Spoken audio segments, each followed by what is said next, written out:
takes over fake debates. Authentic truth can't underestimate. SB and Sean breaking through the noise, serving real talk, the genuine choice. No pretense, no hidden schemes, just sports passion fueling dreams. From the field to the court, every play that's made. Real takes over fake debates. Turn it up, hear the honest sound. Unfiltered sports all year round. Discussions pure, no masquerade. Real takes over fake debates.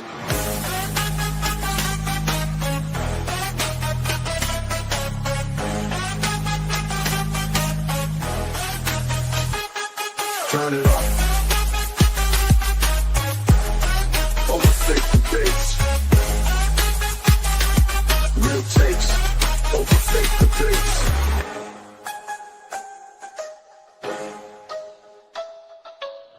Real takes over fake debates. And we are live. SBtalksports Sean Webb, real takes over fake debates. It is Monday. Sean, how you feeling today? Happy holidays. How you on the finger doing? How you doing, man? Doing good, SB. Happy Labor Day to you. Happy Labor Day to everyone out there. Thank you for watching Real Takes Over Fake Debates. Mm-hmm. We are live here.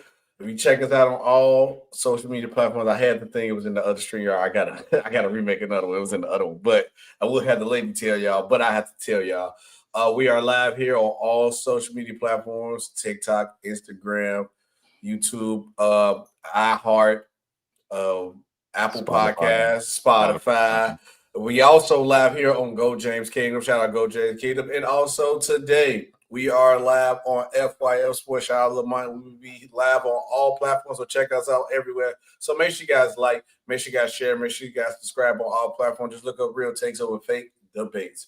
We got a lot of things to talk about, but salute to the chat. We got Cottage in the building. We got Tiff in the building. We got PGH Big Dog says salute. Salute to you. We got a lot of things to talk about to cover for this episode. A big trade has happened in the NFL with Micah Parsons getting traded to the Green Bay Packers of every which way, and I can definitely tell you how people in Chicago feeling about it. Also, we got we was close to getting a female coach for an NBA team, and also it's NFL time. We got our NFL predictions, and Archie Manning had a terrible showing, so we're gonna break down everything. And we got the last episode of our GOAT quarterback season. Last cut. And don't worry if you miss any parts of it. I will be breaking it all down. It will be dropping later on this week. I'll probably drop like each episode during the day for our GOAT quarterback season, NFC East. So we want you guys to participate in the comment section below. Make sure you guys tell us what your prediction is for the season. But Sean, before we get into our NFL predictions, we got to go start with a quick NBA story, and the rest we're gonna football it out. Dawn Staley confirmed that she interviewed for the New York Knicks after they fired Tom Thibodeau. And she was possibly close. I think her and why's her name drawing a blank for me? With the Spurs. Becky? Was it Becky? Becky. Yeah. She was almost coaching with the Spurs too. So we're getting close to our first female head coach in the NBA, which is like, I think when Staley get interviewed, it's not like what they call it in NFL, where they just give people interviews knowing they don't want them. The token interviews. The token interviews. Yeah. The token. Yeah, I ain't want to say it like that, but token interview. But that's what they are. But I think actually with Staley, this was like a legit chance. She has been a outstanding coach. What she has done with South Carolina is outstanding. I think her going to the Knicks would have been a great signing if she possibly could have got there. But obviously got the coach they got. I don't think this was just like a token interview. I actually think she actually had a shot because she is an outstanding coach. She is a great coach. But what's your reaction to her confirming this? Do you think did she actually really have a chance of getting a job? And how close are we to actually seeing a woman head coach in the NBA? So it was very interesting. Obviously, when they fired Tom Thibodeau, they kind of, cast a wide net trying to get everyone, they could. They were trying to get some existing NBA coaches who were under contract. Obviously, none of those happened. But They just get a bunch of people raises, to be honest with you. Well, potentially, but I think the thing about Dawn Staley, SB, is like you mentioned, she is an outstanding basketball coach. She is very well respected in the basketball community, male or female. I know she has a great commitment to the women's game, and she wants to see the women's game go to, another level and continue to rise and grow as it has. But I do believe, and she even said it, that if the Knicks had offered her the job, she would have taken it because it's the Knicks. It's the Knicks. You got to take that job. Right. Yeah, it's the Knicks. You got to take that job. She's from, obviously, she's a Philly girl, Northeasterner. So, she understands, that piece of it. But I do believe that we are getting very close. I don't know. I don't want to say 2 years, 3 years, 4 years. There's going to be an organization that's going to hire, a female coach, a woman head coach, and again, there have been some women who've been, have interviewed for head coaching jobs. Becky Hammond, Dawn Staley, I believe Lindsey Harding has interviewed for head coaching opportunity in Charlotte, if I'm not mistaken. So, it's just a matter of time. It's going to happen, and get ready because it's coming. It's funny that women have a better chance and a fairer shot to get a head coaching job in the NBA than black coaches have a chance in the NFL to get a head coaching job, which is sad to see. But I do believe, I have to agree with you, Sean, I do believe that we are very close to it happening. We already had Becky coaching in the G League, which she actually did a great job with that in the G League. I do believe it will be somebody like a Staley or a Becky who has been very well established in coaching, and their pedigree is high. Like Staley is college coaching royalty at this point now. Like she has done a lot, especially with South Carolina. It's been outstanding.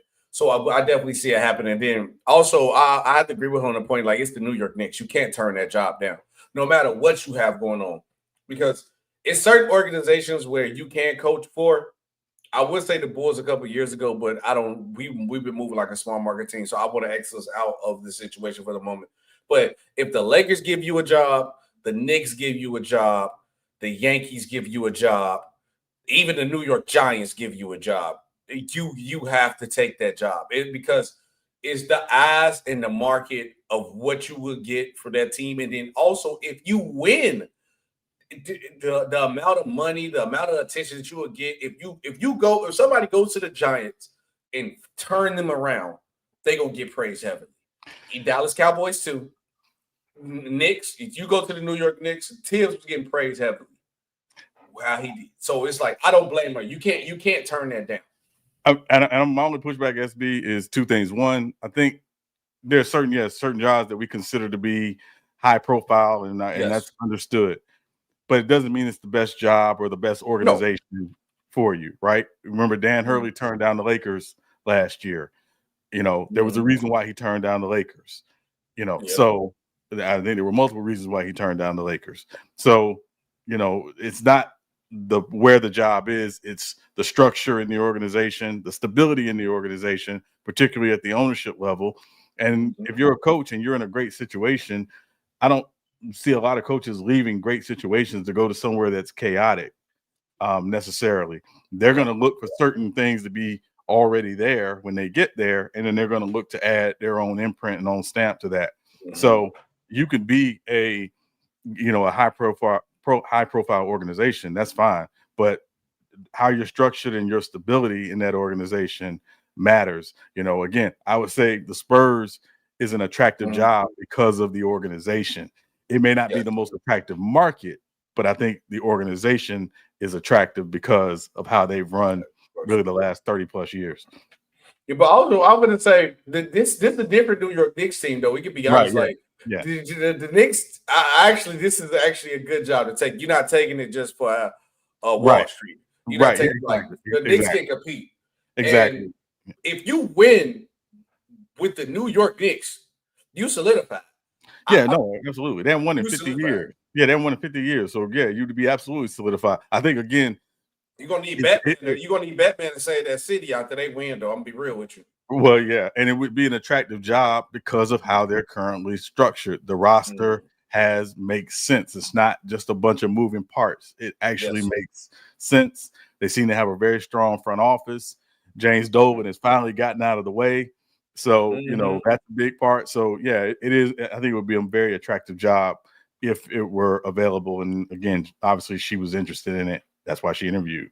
I don't blame her. But let us know what you guys think about this, and then let us know how soon we see a female head coach in the NBA. Sean, we got to also talk about another thing that happened. Football season is back. We're going to do our NFL predictions. The picks of the week is definitely coming back soon. But college started early. We had a couple college games that happened.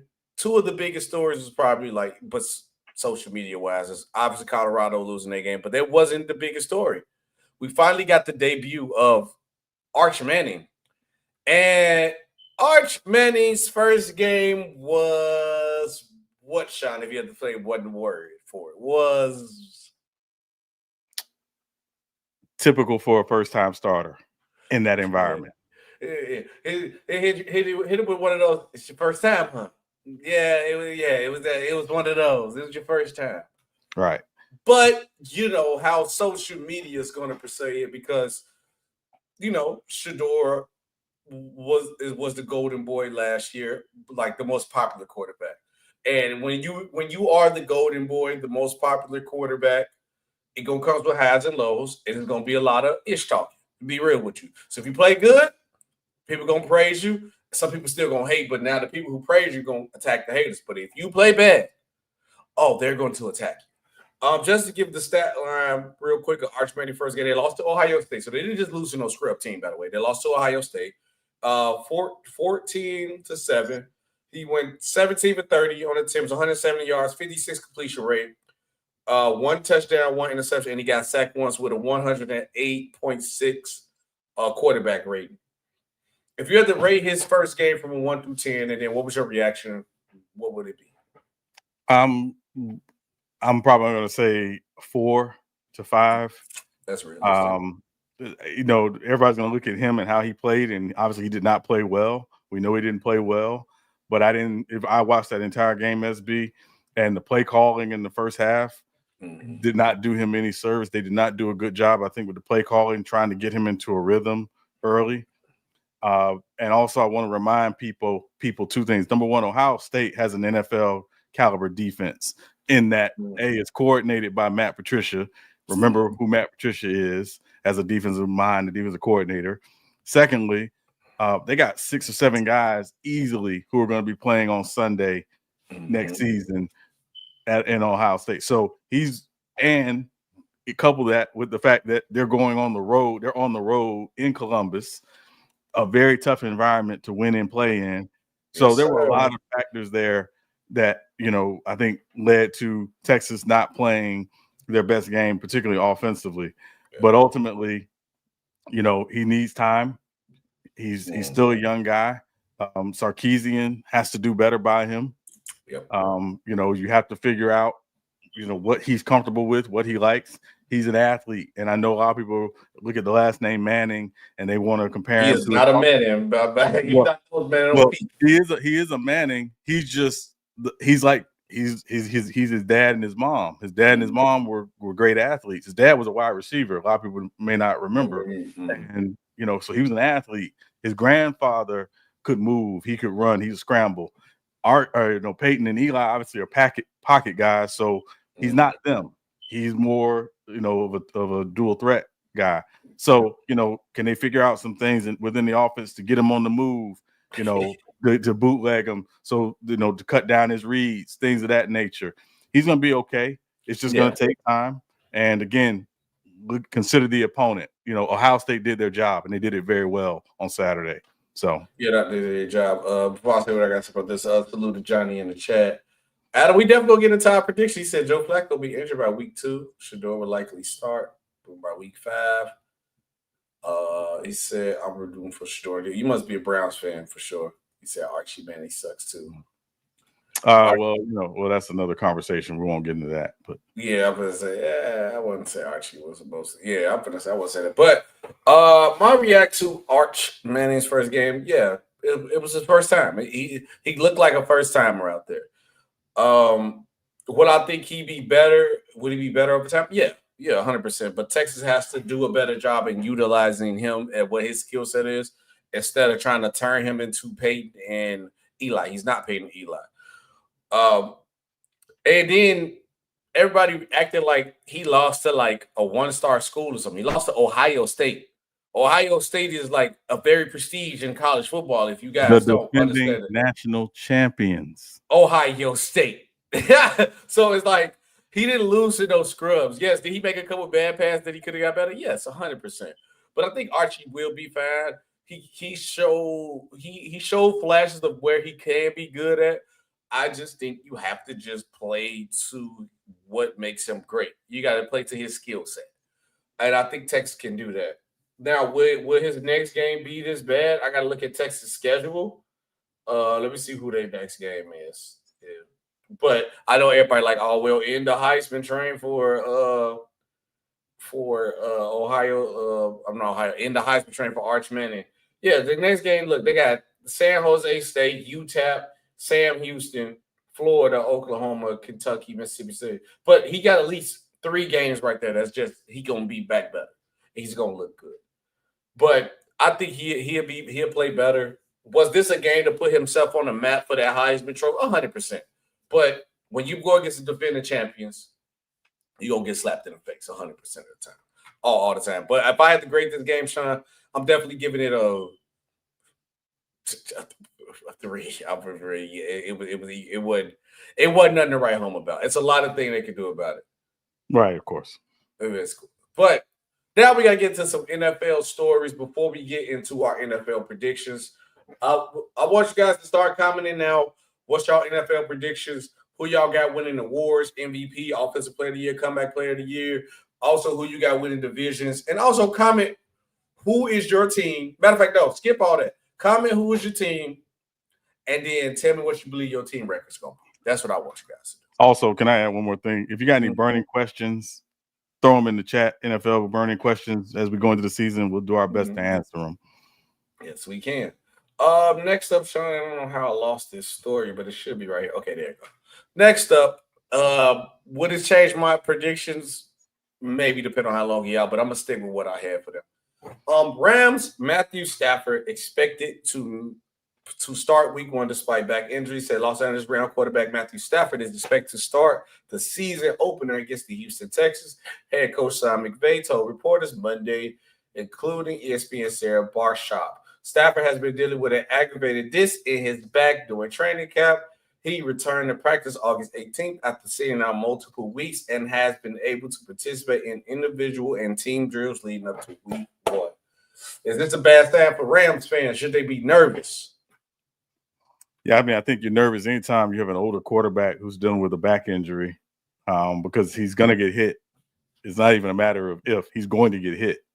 So, yes. And he hasn't been hit yet. So, and that Texans defense is coming. Mm-hmm. You know they're coming. D'Amico Ryans and that front four, and with Will Anderson and obviously Daniil Hunter, and those guys are coming. So if I'm a Rams fan, I'm nervous. You want to do everything you can to protect them. Obviously, if they can run the football and kind of stay on schedule in terms of play calling, that'll help a lot. But what you don't want to see is your aging, almost retiring quarterback. His head knocked off. Yes, with a back injury, because it won't be good. And I know they have Jimmy Garoppolo as the backup, but obviously the Rams' hopes, obviously this season depend on Matt Stafford's availability and health. Yeah. This is a bad sign because it is a back injury.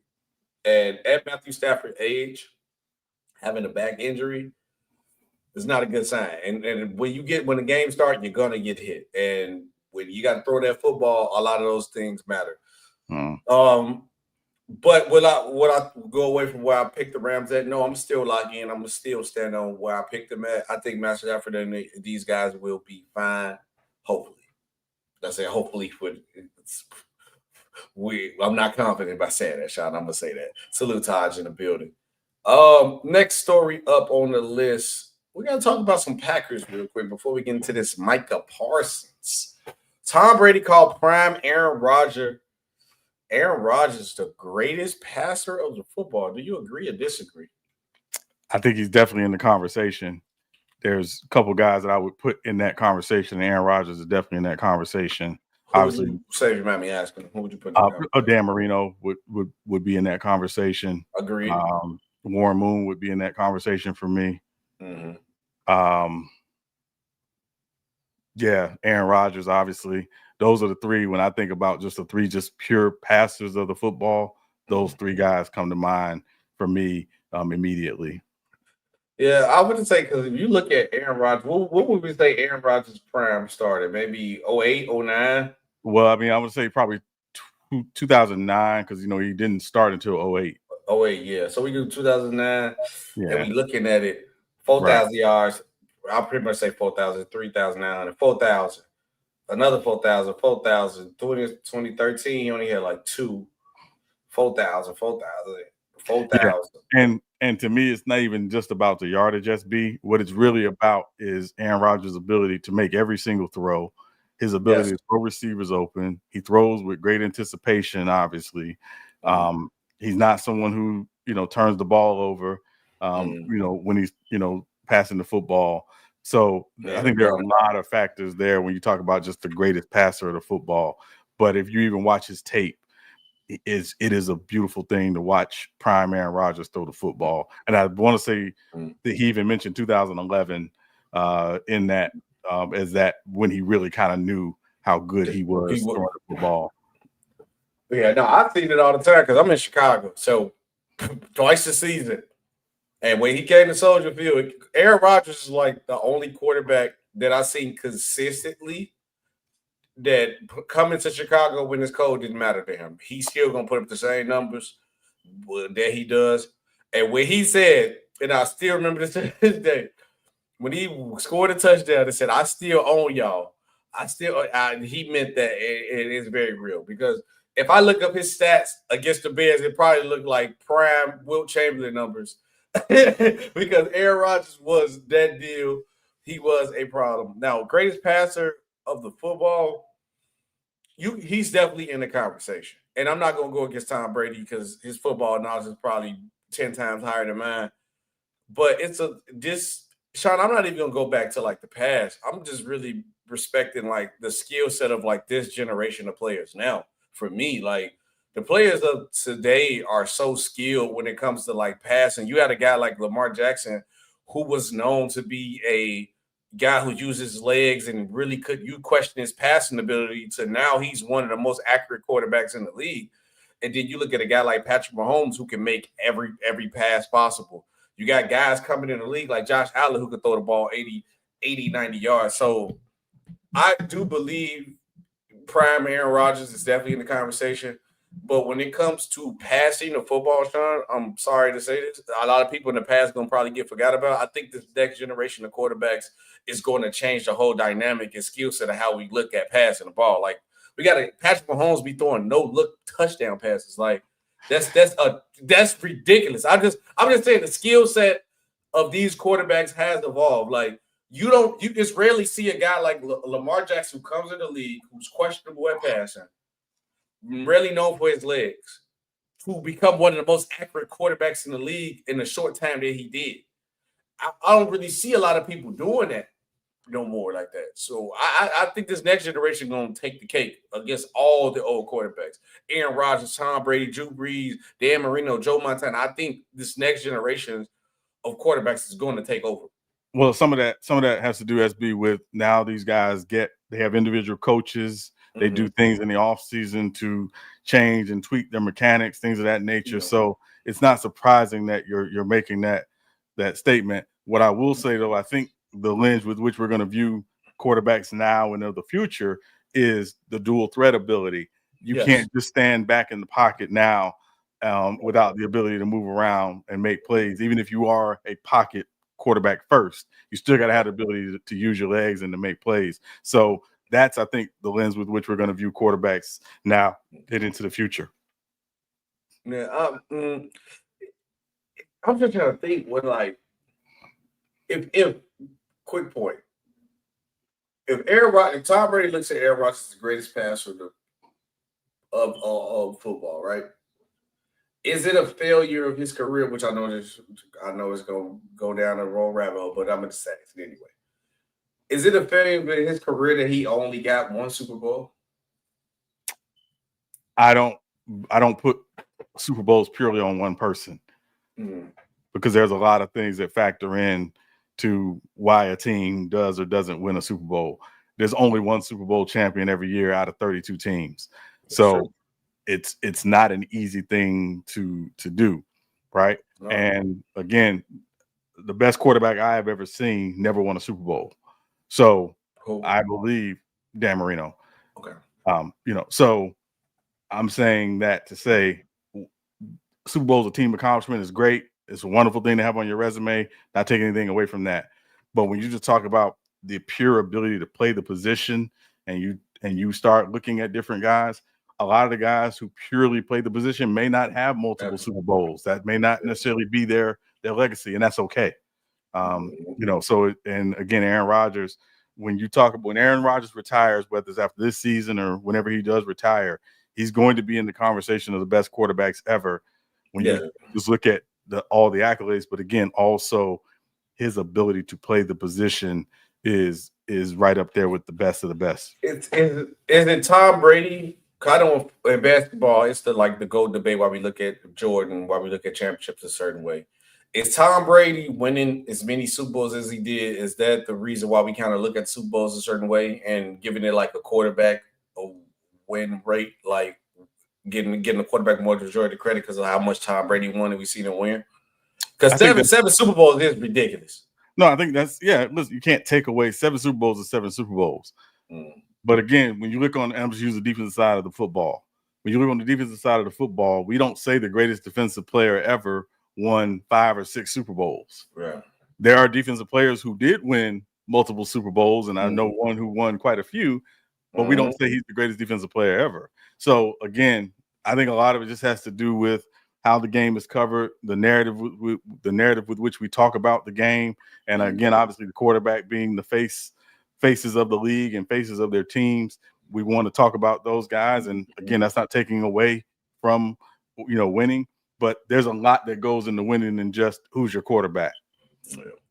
Now, that's definitely true because Tom Brady really should have 6 because one year, a team got one of the best running backs in the league on the 1-yard line who's hard to tackle. Don't give him the ball, but shout out Brady for that one. Now speaking of the Packers, because we talking about the Packers, of course, big news has rung before the season has started. Micah Parsons has been traded to the Green Bay Packers, Sean.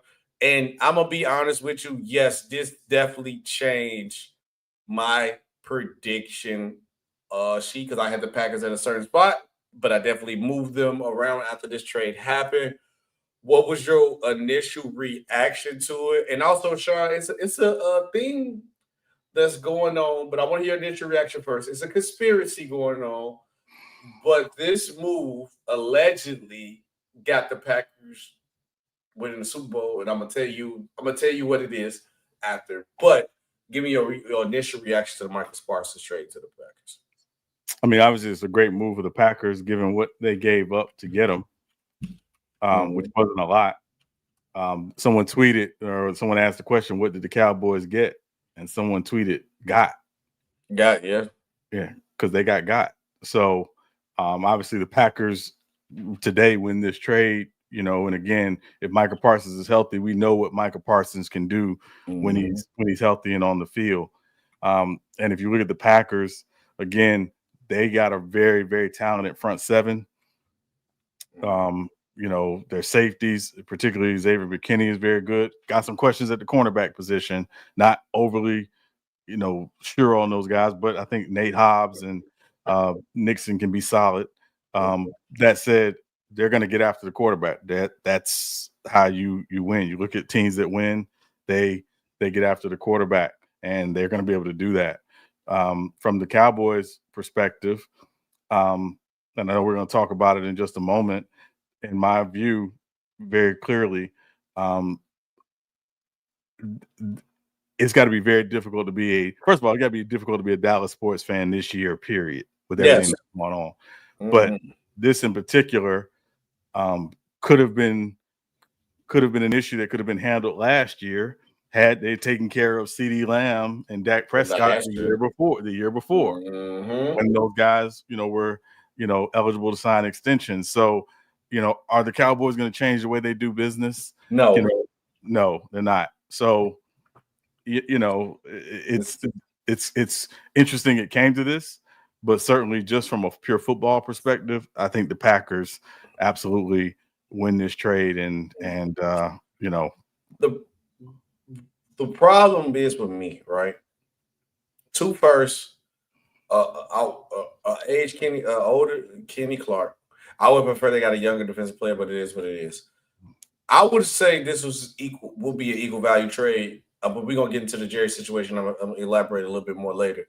If it was any other organization with the pick, I don't trust that Mr. JJ Double J is gonna do the right thing to picks. But I get into that when we get to the Cowboys side. How I grade the trade? I think this is the outstanding trade for the Packers. A plus. At the end of the day, you in win now mode. You're trying to win now. The Packers, what those? I doubt the Packers be at the bottom of the win column in the next couple of years.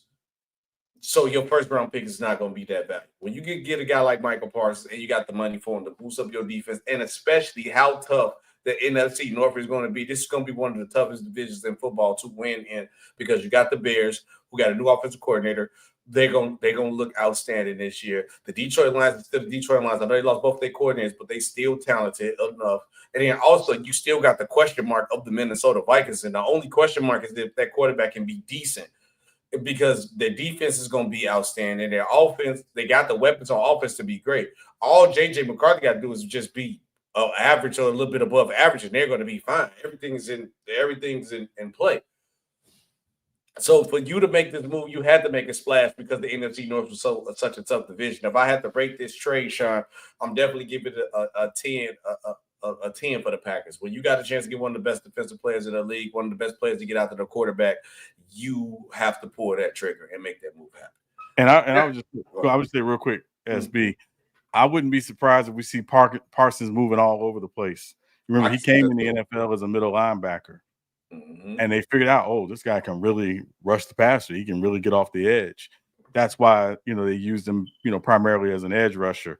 I think you're going to see Jeff Hafley, the Packers defensive coordinator, move him all over the place. Again, they have Rashawn Gary on the other side, who's a very good pass rusher as well. So there's going to be a lot of, chess pieces moving in that defense, to get, pressure, preferably with the front four. But also, again, they're very good at linebacker with Cooper and with Quay Walker. So, they got some chess pieces they can move around. You may see, Micah Parsons. You may see Micah Parsons out covering a receiver. And so I'm just kidding. He's fast enough to do it. So I mean, I'm being tongue in cheek there, but my point is that this is going to be a very, very creative defense, I believe.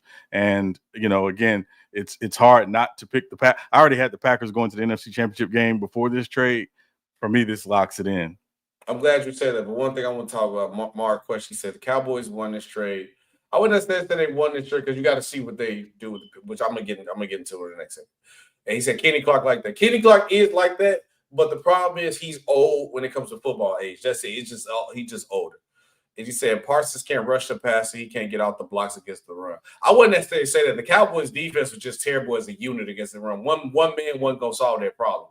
I'm sorry. So it's easy to look bad against something like that, to be right. And notice it got worse after Dan Quinn left. It definitely did. Now, Sean, my conspiracy theory that everybody's pulling, that this conspiracy theory got the Packers winning the Super Bowl this year. I might have to put it in. In 96, the Packers signed Reggie White. It wasn't 96. It was before that. It was 90. I believe 93, but you get the point I'm saying. So they added Reggie White, age 27, Brett Favre, won champ. When he got age 27, they won a championship. Aaron Rodgers, 2010, They added Charles Woodson. Aaron Rodgers was age 27. They won a Super Bowl. Now the Packers added Micah Parsons. And Jordan Love is at the magic number of the age 27 for the Packers. Is lightning finna strike again with your quarterback being 27 and you add a great defensive player. Is lightning finna strike again for the Packers? That remains to be seen. What I can say is that Packers team, that first Packers team you mentioned, had Antonio Freeman, who was a very good wide receiver. Mm-hmm. That second Packers team, had really good receivers. Donald Driver comes to mind immediately. Yep. This Packers team doesn't have that yet. It doesn't mean that someone can't emerge, but that's a big question mark for them offensively, is who's going to emerge as that guy in their receiver room. Now, they got a really good committee of young receivers, as we know, but can someone emerge, is as that guy? That'd be the first thing. I think the second thing is, again, just because you form it doesn't mean it's going to work immediately. There's a thing, form, norm, storm. They formed it. Now they got to norm it. And once they norm it, then they can storm it. And that may take some time. That may not happen immediately. So we'll see. But I mean, obviously they're the chic pick right now. So we'll see what happens. He said Packers are third best team in the division, and you can argue that the division is close. And Mars, in football terms, he is old, and not in the real life age of football terms. Because hold on, let me make sure. Let me make sure, because I believe Kenny Clark is the age that I believe Kenny Clark is. He's 30. Yeah.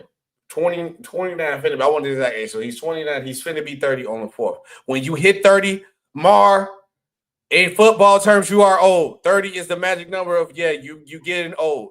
Sorry to tell you this. This ain't basketball. This ain't baseball. This ain't tennis. This is one of the most physical sports in the world.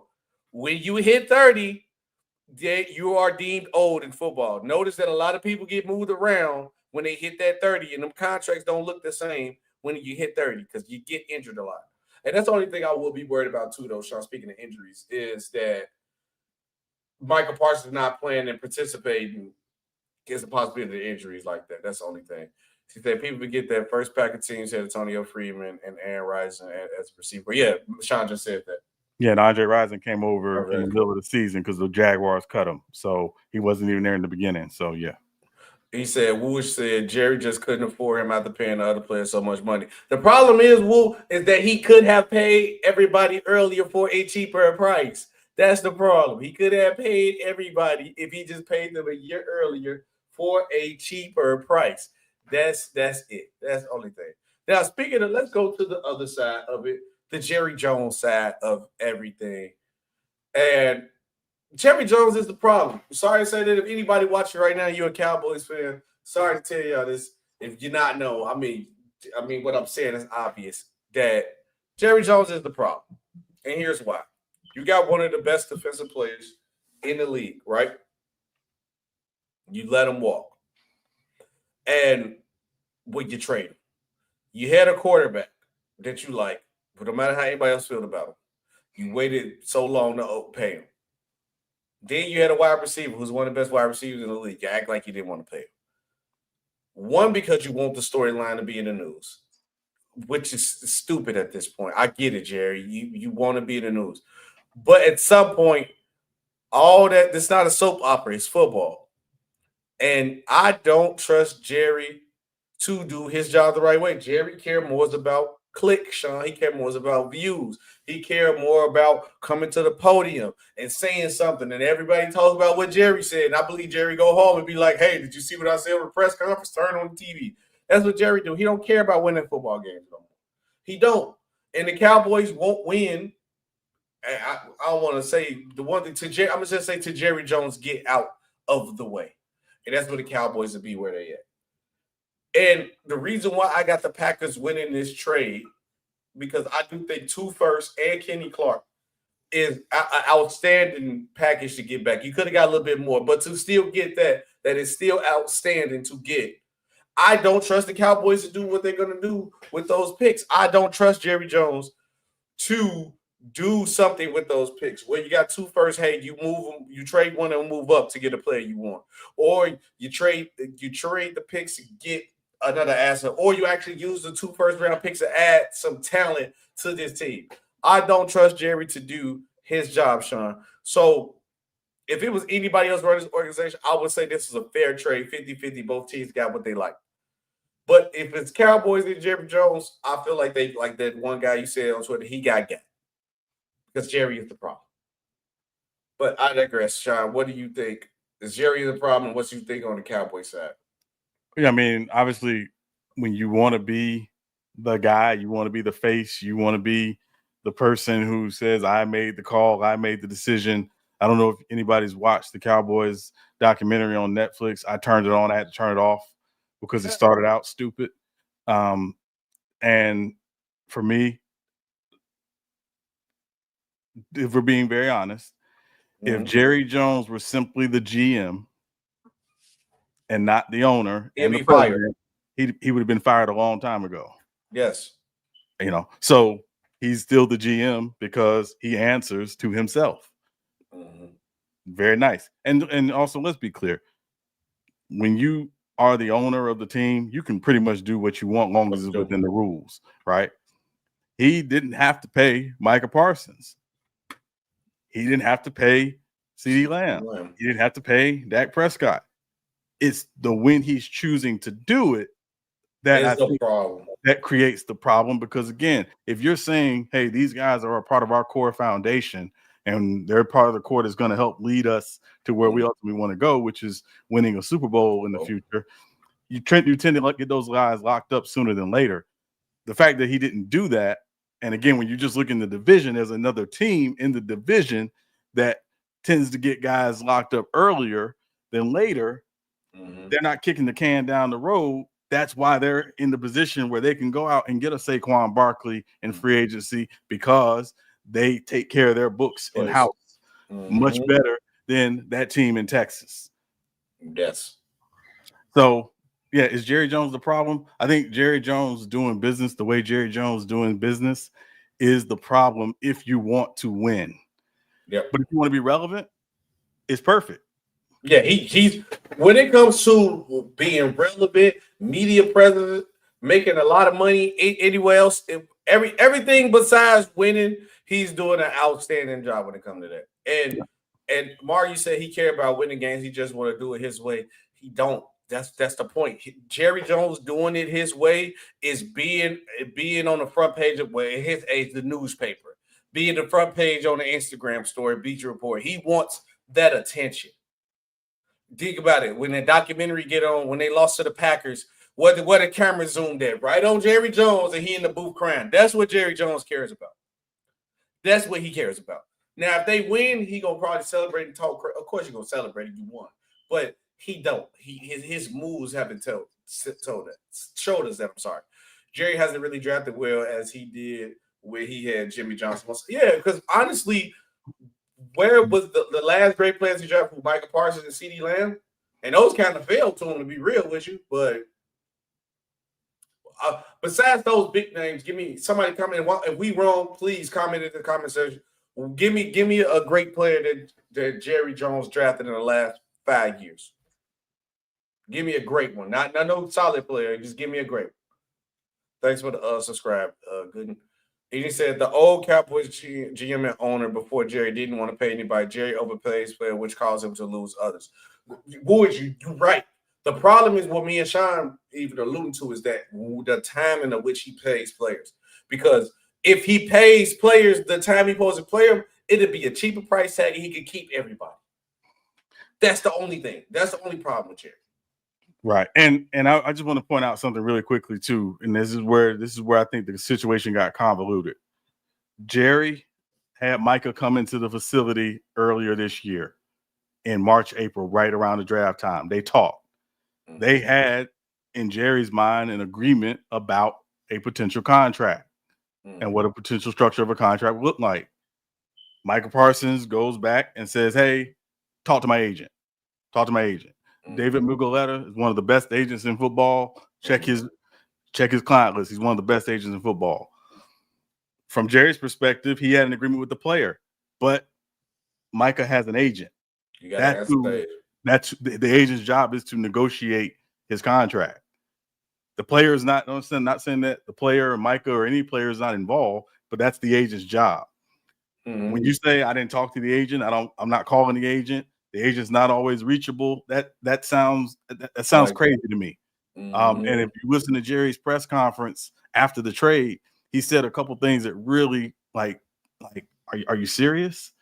And that was one of the things that really stood out to me. But also, if you really want to look at it, if you weren't going to work with the player's agent to sign them back in March or April, why didn't you trade him in March or April? You could have traded him during the draft. That would have been the best time to trade him, to be honest with you. You could have got a lot for during the draft time. You know how much he could have got double the package for Micah Parsons if you'd have traded him during the draft. Right. And again, he basically told Deco Harrison to hold his beer because you didn't negotiate. Who else did you negotiate with? Nobody. So I think there's a lot of things that factor in here to why this ultimately happened. But if we're just being frank, it sounded like there was a lot of ego with he believed in his heart of hearts that they had an agreement with him and the player, but he didn't get the player's representatives involved. And that to me is a problem when the player has a rep. Now, if Micah Parsons represents himself, that's a different conversation. But he has a representative, and that's who they should have negotiated that deal with and finalized that deal with, and he didn't. Yeah. And he said, when did DeMarcus? That was a long time. That was 20. It was a long time ago. Yeah, it was a long time ago. 2007. Damon said, I do agree Jerry Jones is the dad, but he said he's a dummy. But in this case, I don't blame Jerry at all because Micah screwed himself over not getting the extension if he did open his mouth talking crap about the Cowboys, ruining players' careers. He could have had that contract. Honestly, Damien, I don't even think Micah Parsons even saying something ruined that conversation anyway. I just think the Packers gave him an offer, and I guarantee Jerry Jones probably didn't want to trade, but somebody probably told him, like, hey, you got to take this offer. That's the best offer you go get. But Jerry actually liked that attention. That's what I'm saying. The problem is, like, Dallas Cowboys is not the organization where if you go say something in the media and it gets a lot of attention, you're not going to get in trouble with Dallas. Now, if this was like the Patriots or something, I would see you saying, I would agree with that. You can't do that. But Dallas, oh, no, Jerry loves this. That's more news coverage, baby. There's more coverage for the Cowboys. And can I say, if you're just talking about the Cowboys, him talking about the Cowboys is minor. They had a player back in the day who literally stabbed a teammate in the neck with a pair of scissors who stayed on the team. Yeah. So this isn't about what Micah was doing or anything like that. This was, again, Jerry hotboxed him. He brought him in to the facility. They had a conversation. Jerry thought they had an agreement between the two of them about what his contract would look like. Micah said, hey, talk to my agent. He didn't do that. That's why we got to where we got to last week, where Micah ultimately ends up getting traded. Now, there were a lot of things that factored in between there. Obviously, Micah demanding a trade in early August and all of those things, which, again, guys, when they don't get their money, what do? I want to be traded. That's what they do. So not surprising there, but there were just a lot of things that were messed up on this end. And again, I'm putting it more on the organization, in particular the front office, that they didn't take care of this business long before it got to this point. If he's one of your core players, he's one of the faces of your franchise and one of the faces of the NFL, if we're being frank. Which he is. Those guys normally get taken care of. They normally don't go through this in terms of getting a new contract. And that, to me, we can't just dismiss that because people like Jerry and Jerry's affable with the media and things like that. We have to be honest about that piece. Yep. Mark said, didn't he draft? Let's be real. CD just failed it. We ain't gonna we not gonna just be like, oh yeah, he got the CD failed it. Now let's be real. What about DeMarcus Ware? That's a long time ago. I said last 5 years. Tyler Smith, the O-lineman. I give you that's solid. That's a solid one. Yeah, that's solid. I give you that one. Mark. That's a solid one. I give you that one. He said the Cowboy issue is at quarterback first and foremost. I mean, you keep watching us. Watch us during this season. I'll tell you how I really feel about Mr. Dakota. Trust me.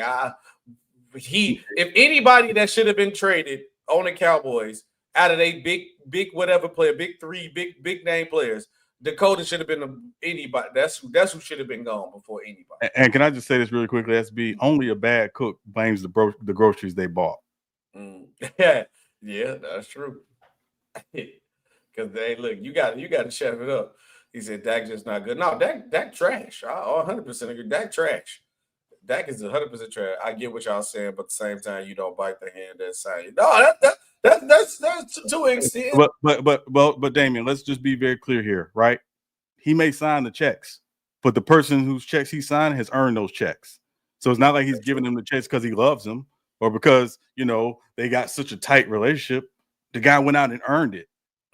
The guy played on a rookie deal. He performed very well on that rookie deal. If you just look at sacks in his first number of games, the only person with more sacks in his first 50-plus games is Reggie White.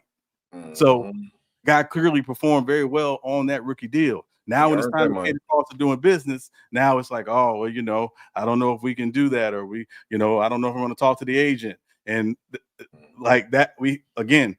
These guys earn this money. They earn this money. Let's be very clear. They're not getting these deals because they're nice guys. They went out and proved they are worthy of these contracts. Yep. And he earned that money. And he said, are the 2025 Packers team making the playoffs? Of course, they're going to make playoffs. That's the easy question. He said, SB, is it? Yeah, it's SB. SB Talk Sports. And then there's my boy right here, Sean Webb.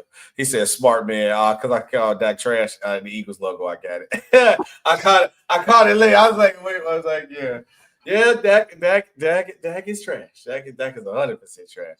Now, look, guys, we got to do our NFL predictions for the season. We're going to give y'all who we got the ranking in each division, AFC, NFC, and we also got our awards. Go down, listen, explain. Obviously, if you guys still watching, make sure you guys comment your team and then what you think your record's going to be this season while you guys watching. All right, Sean. Let me move this out the way. Make sure you guys go to our Real Take So Fake Debates on any platform and then subscribe to it. Move the ticker out the way. Let's do it, Sean. First up on the list. I guess I'll go first. Let's do my AFC. Also, if you guys watching new to us, I know we live on Go Jays Kingdom FYL and TikTok Kid. I like my team. So get out the way because I know y'all gonna talk crazy. I'm just get out the way now.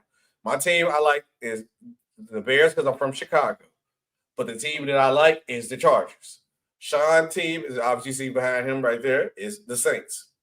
So there you know. So if anything y'all see, y'all can talk crazy when the Chargers play bad or the Bears play bad. Please come to the conversation, talk crazy. You don't have to talk bad about the Saints. Sean already know they're gonna be bad, so you can leave Sean alone this season. Next year, you could go crazy. All right, AFC for me first, Sean. My AFC predictions for the season. All right, AFC South. I'm going to break down the AFC South. I got the Houston Texans winning the division.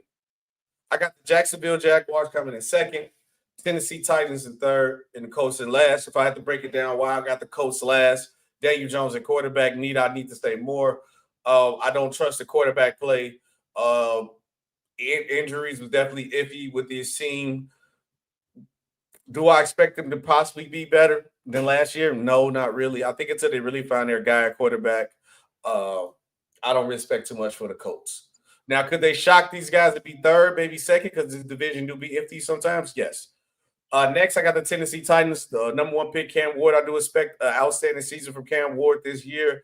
But it's still the unknown with this team. It's still the unknown. The defense is great. The run game is great. I do think if they want Cam Ward to be as great as he can be, I would want them to establish a run-heavier team and then let him establish himself along the way, and then he will be great.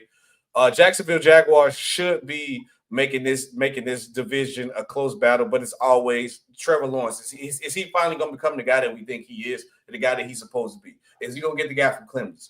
We don't know yet. And then Travis Hunter playing both sides. I definitely want to see how that goes. They're going to be exciting to watch. But even though with the loss of that they had on the O-line, I still got the Houston Texans. C.J. Stroud will go have an MVP caliber season coming off the rookie slump. I think the Texans will be heavily favored in winning this division. Next up, any questions or any concerns about where I got anything yet, Sean, for the first division or no? No. Okay. AFC East. All right, I got the Buffalo Bills winning the division by a landslide again. I think this is probably one of the easier divisions to rank with who's winning the division, I should say. I think the Buffalo Bills are more established on both sides of the ball by every other team in this division. There's no real question marks about this team offensively or defensively that's going to hinder them from winning their division. So I got the Buffalo Bills. I still got Miami at number 2. There's a lot of questions and concerns going on with Tyreek Hill. Tua is always going to be up in the air. But fast-paced offense, their defense is solid. And I don't really expect too much for the other two teams for them not to be second. Only way they're dropping at the bottom is Tua getting injured. Next up on the list, New England Patriots. Second year Drake May. I know they added Diggs. I know their defense is going to be outstanding. It's still the Patriots. I don't expect too much from them. Jets, I just expect them to be trash. AFC North. This one is a tougher division to rank than a lot of people think. I think Cleveland Browns, for obvious concerns, I don't even think Cleveland wants to win this year. I feel like this is going to be a tank year for the Cleveland Browns, Sean. And I think they're going to take for add more talent to this team, especially on the offensive side. And they still need to figure out between Dylan Gabriel or Shedeur Sanders who's going to be their starting quarterback. Next up on the list too, Sean, I got the Pittsburgh Steelers at number 3. I don't expect nothing from Aaron Rodgers. I don't think Aaron Rodgers is going to make no difference. The Jets, Aaron Rodgers, from what we've seen, is the Aaron Rodgers that we have. I know Tom Brady just called him the greatest passer of all time. If you just seen that, if you watched early in the episode, but I do not expect nothing from these guys. And Sean, that's a question in a chat for you too. I'm gonna want you to answer once I'm done. Cincinnati Bengals, they're gonna be so. I can see the Steelers getting a number 2 spot only because the Bengals defense is gonna be so trash, and it's gonna be offensive heavy. You're not gonna win like that every Sunday. It's gonna be gritty games. The star of the AFC North, the Baltimore Ravens, of course. Lamar Jackson will have another MVP caliber type season. This is the year for the Ravens. I feel like if it's now or never for the Baltimore Ravens. This is the year you got to get it done. AFC West, obviously my Chargers in this division. As sad as it to say is I want us to win so bad. I know we're going to win the division, but we cannot beat – this team cannot lose this division. For some reason, they can't. The Kansas City Chiefs are the stars of the NFL or AFC West. They will win a division. I got my Chargers coming in second. I'm having a better year. I have my guy Justin Herbert having an MVP caliber season this year. We got the Denver Broncos in third. I think the Denver Broncos is going to be a dark horse in a playoff Super Bowl contender dark horse team, sad to say. And the Raiders, like I always say, are going to be trash because it's always F the Raiders, Sean. That was my AFC division predictions. Sean, hold on, wait. There's a question in the comment section real quick I wanted you to answer. Give me 1 second. Dusty has a question for you. You said, how you feel about the Saints head coach? Philly like them a little bit. Anything's better than Dennis Allen. As a head coach. Anything is better than Dennis Allen. As a head coach. Yeah. Anything is better than Dennis Allen. Tiffany said Ravens 14-3. You got the Eagles 13-4. The Eagles mess around and go back to back. Be real with you. Lamar Jackson, salute. All right, guys. Now it was my AFC. Now we got to go to Sean. What is your AFC prediction, Sean? There you go. Let's hear it. So AFC South, I have the Houston Texans winning the division fairly easily. Do have questions about their offensive line. I think if their offensive line can play, better, they basically changed out their entire offensive line from last season. Can they play better? Can C.J. Stroud have a bounce back season with an improved offensive line? Also, again, no Joe Mixon to start the season. Can they get enough in the running game to keep defenses honest? So, but I still have the Texans winning the division. I'm actually a little higher on the Titans this year. I don't think they're not a playoff team. I want to be very clear that the only team in this division making the playoffs is the Houston Texans. But I'm high on the Titans. I think Cam Ward is going to infuse something in that team. It's not going to be Jaden Daniels, Commanders level from last season, but I think he's going to infuse something in that team. I think he and Calvin Ridley can have a really good, quarterback receiver season this year, potentially. Got a really good offensive line. I think their defense is solid. Can they get enough stops? And the main thing is, can they protect the football? Because that was a big issue last season, particularly with Mr. Mayo, that Mr. Mayo did not protect the football. I think Cam Ward's going to take care of the football. And again, they'll, be a very solid team in the AFC South. I have Jacksonville coming in third. Again, I just have questions about their defense this season. I'm just not super high on their defense. Again, I know everybody's going to talk about Travis Hunter. Are they going to find enough balance for him between the offense and the defense to be effective on both sides? I don't know that yet. And as SB mentioned earlier, I think Trevor Lawrence is what he is at this point. And the fact is, if Trevor Lawrence's name was Tremaine, we wouldn't talk about Trevor Lawrence the way we talk. He wouldn't have no job no more right now. They would replace him. Yeah, another conversation. And then the last but not least, the Indianapolis Colts. Again, Daniel Jones, I think he'll be okay. But I think they vastly overrated their team from last season. I just think they're the fourth best team in the division, and somebody's got to come in fourth. So Colts coming in fourth in the AFC South. Okay. AFC East, Buffalo obviously is the class of that division very easily. Obviously they have the defending MVP Josh Allen coming back. Can they get a second-year jump from Keon Coleman, their receiver they drafted last year? James Cook got his money. Can he continue to be productive in that offense as a dual threat running back? And those two tight ends, can they be, what they need to be for Josh Allen? And then defensively, we know schematically under Sean McDermott, they're going to be really good defensively. Can they get pressure with their front four? Not want to be a heavy blitz team. That's going to be the key. But again, they win the AFC East for me. I think the Patriots are going to be a very solid football team. They didn't have a lot of talent last year. This year, obviously, they went out and they spent a lot of money in free agency. They did. Got Drake May coming off of getting some really quality starts last year in his rookie year. I think he takes the next step. Again, some questions about their weapons outside, but again, I think Stephon Diggs will be a huge help, obviously, if he's, fully healthy, and I think he will be. Watch out for Travion Henderson, though. I think he's going to be one of those running backs, rookie running backs that has that 1,100-yard season with them. He is super talented. They're going to find some unique ways to get the ball in his hands with Josh McDaniel calling the offense. And then defensively, they're stout. They're going to be very stout defensively. And Christian Gonzalez is, to me, the best corner in the league. Nobody talks about. But Christian Gonzalez is. I'm going to say over the 10. I was going to ask the question. Whoa, I was like, we got to stop. Yeah, they don't. People don't talk about him enough. No, they don't. I agree with you. But he is in that conversation of the best corners in the league. He is really good. And obviously, adding, veteran Carlton Davis on the other side. Again, they're going to be really stout defensively. So I think the Patriots come in second in the division. I have the Jets coming in third. Again, I think Aaron Glenn coming in, new voice, new vision, new mission. They're going to be a team. I think their MO is going to be they're going to run the football. They're going to play a lot of ball control, and they're going to play really solid defense.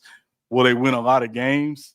Remains to be seen. But I think they're going to be one of those teams that's going to be in a lot of games because of stylistically how they'll play under Aaron Glenn. The big thing is Justin Fields. Again, I don't know if this is his last chance to be a full-time starter in the NFL, but I think the big thing for Justin Fields is he has to play like Justin Fields. They can't turn. They brought an offensive assistant from Detroit to be their offensive coordinator. He's not Jared Goff. Don't ask him to be Jared Goff. You have to put him in position to do what Justin Fields does well. And again, I think they're going to win some games, but again, I think they're probably a year away from really being very competitive in that division. And I have the Dolphins in fourth. I think the Dolphins are just a mess. There's nothing about them I trust. The pass rushers can't stay healthy. I know they brought Micah Fitzpatrick back. Great. You got to finish it last, though. I don't know the question. Like, you got to finish it last, though. It's crazy. Well, somebody's got to finish last. I don't think they're going to get blown out in the division. I think it's going to be a tighter division in those last. It's going to be a tighter division, but I just think the Dolphins, they're due for a reset. I believe they're due for a reset. Coaching, all the way around. So I have the Dolphins coming in fourth. And the AFC North is very easy for me. Baltimore Ravens. Ravens. I think the Baltimore Ravens have the most talented roster in the NFL, top to bottom. Besides the Eagles, I agree with you on that. Yeah. Yeah, the Eagles have some question marks, but just because of some guys they lost. But the Ravens, this is a no excuse season for the Ravens. If they're healthy, this should be the Ravens' year to be playing in the Super Bowl in Santa Clara. So I have the Ravens winning the AFC North. I have the Steelers finishing second. I disagree with you, SB. I think Aaron Rodgers, if you watch him once he started to get, his legs back under him last season, he started to play really good football. Now, is he going to be Aaron Rodgers of 2020? No. But they don't necessarily need him to be Aaron Rodgers of 2020. Is he an upgrade from Russell Wilson from last year? Absolutely. Yes. DK Metcalf, is he an upgrade from George Pickens? Absolutely. They got a rookie running back, Caleb Johnson. They're going to kind of go that duel with Caleb Johnson and Jalen Warren at running back. So I think they're going to be really good. And obviously, it's the Steelers. It's Mike Tomlin. They're going to win. They're going to be above 500. They're going to be a wild card. One game, Sean. We ain't doing that. They're going to be a wild card. They're going to be a wild card team, more than likely in the playoffs. Because again, I have the Ravens winning the division. I'm not betting against the Steelers. The third team for me is Cincinnati. We know what they can do offensively. They can score all night. But it doesn't matter if you score 50 and give up 51. And so I think, very honestly, Cincinnati is going to be third in the division. I don't think this is a playoff team because the defense is still a huge question mark. Even getting Trey Henderson, re-signed, he's going to get 16 sacks more than likely. But is it going to matter? He had 17 last year. Did it matter? So I have Cincinnati finishing third, and Cleveland, of course, fourth in the division. This is again. Go ahead. No, I would say before you. It's about the AFC West because Mark got a good question. Now I want that question answered before you say anything about it. But finish the Browns first because I got a question. Go ahead. Yeah. Okay. So I'm gonna tell you why number one. But no, Browns. Obviously, this is they just want to see what they have going into the future, and then see where those two picks that they have in the first round next year end up, and be in the quarterback market more than likely in the next year's draft, depending on what happens with their three quarterbacks. So the Browns are fourth. Okay, before you go, Sean, you got AFC West. First of all, Mark got a good question I want to answer, but everybody not high on the Raiders. The Raiders is last on mine. So before Sean explain anything else, why are you high on the Raiders? Because the Raiders is trash, and always for me is always F the Raiders. But even besides that, Sean, my bias is my hatred aside. The Raiders finishing last. How to explain why they second before I hear anything else about this team? So the Broncos last is crazy. Well, hold on. So I want to say two things. One, I think we have to remember Pete Carroll. When Pete Carroll gets somewhere, things get better. When he gets somewhere, things get better. Just look at Seattle. Look at USC. When Pete Carroll gets there, things get better. Also, they have Geno Smith, and let's remember what Geno did under Pete Carroll in Seattle. He was really good under Pete Carroll in Seattle. Obviously, they have Ashton Genty. They brought back Amari Cooper, which I think is a really solid move for them. They got a rookie receiver, Deontay Thornton. Mark my words, this guy can flat out fly. He is going to – that play-action game with him and Geno, I think is going to be really good. And they have the best tight end in the NFL in Brock Bowers. So – they're going to be really solid offensively. Defensively, I'm not going to say there's not some questions. I think they're going to be solid defensively. But I think, again, when I look at Pete Carroll's history, what he's going to ask the defense to do is to bend, not break, right? Obviously, they have Max Crosby. They got some, decent guys on the defensive side of the football. But I just think I look at the Pete Carroll factor. And let's also remember, every year, there's usually one team in every conference that nobody's talking about and everybody says, and nobody thinks is going to do well that does well. To me, in the AFC, that's the Raiders this year. I think they're the team nobody's talking about that they're going to be pushing for a wild card spot. I don't know if they're going to be a wild card team. They're going to be pushing for a wild card spot.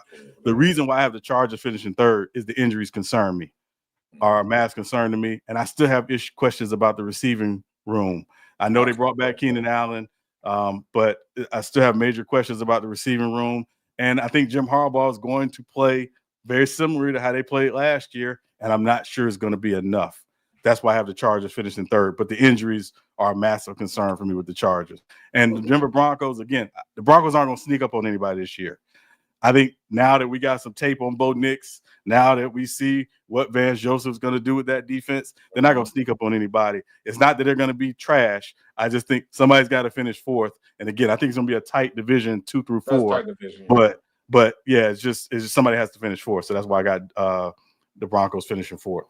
I feel like AFC West is the toughest division this year. I think that'll be. I think it is. I think both West divisions are very tough on both sides. I got for the NFC, I got NFC North as the toughest division. Now for my NFC predictions, Sean, and also you guys comment if you see us talking about division, put y'all division predictions down below. So, all right, NFC South, Sean. I got the Tampa Bay Buccaneers getting the job done again. I think this division is pretty much easy sell for the Tampa Bay Buccaneers. I know everybody gonna be high on the Atlanta Falcons. I'm gonna be high on Atlanta Falcons too. But it's still, we got to see what Michael Penix do as a full-time starter. I do think he's going to be great. I think Bijan Robinson is going to have an outbreak season this year too. But I still got the Tampa Bay Buccaneers winning. I think everything is more solidified. I know what Baker Mayfield is going to do. I know what that defense is going to do. I know what the offense is going to do. And it's going to be close battle between those two teams. But besides that, I think I got the Buccaneers sweeping the Saints. I got them sweeping the Panthers. I think they're going to take advantage of those games. Well, I can't 100% see Michael Penix sitting the deal. I just got to see more. That's the only thing that's really concerning me about the Falcons.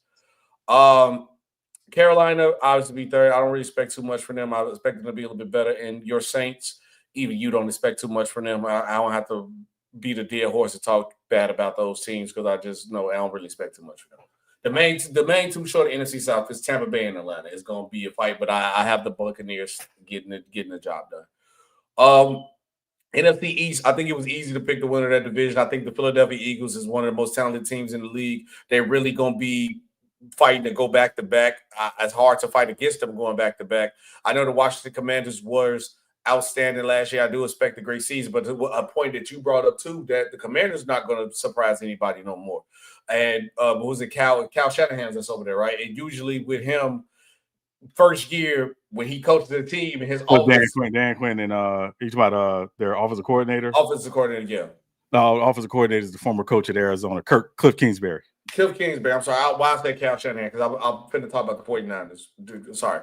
But Cliff Kingsbury, usually with Cliff Kingsbury, his first year, he always be outstanding on offense. He get a lot of teams by surprise. And then the second year when people got tape of that offense, it doesn't look as good usually with him.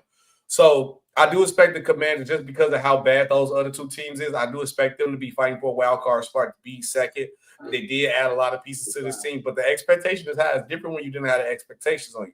But I do got Philly winning again, cream of the crop. They are the class of this division, the most talented team in this division. Philly's going to get the job done. Dallas had to lose to Micah Parsons. Didn't change why I had them, but they still got them finishing third.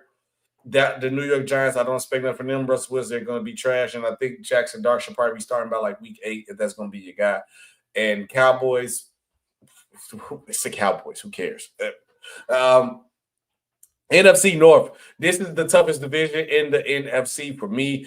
I went back and forth with how I had this division, and yes, the Micah Parsons trade played a part of me putting the Packers winning the division. But yes, I got the Packers winning the division. This division will be close, and it's a possibility that you might get 2.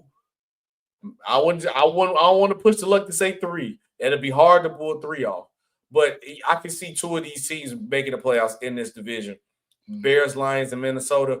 I got the Bears coming in the second spot because we still got to see them play. We saw a little glimpse of how great this offensive can be.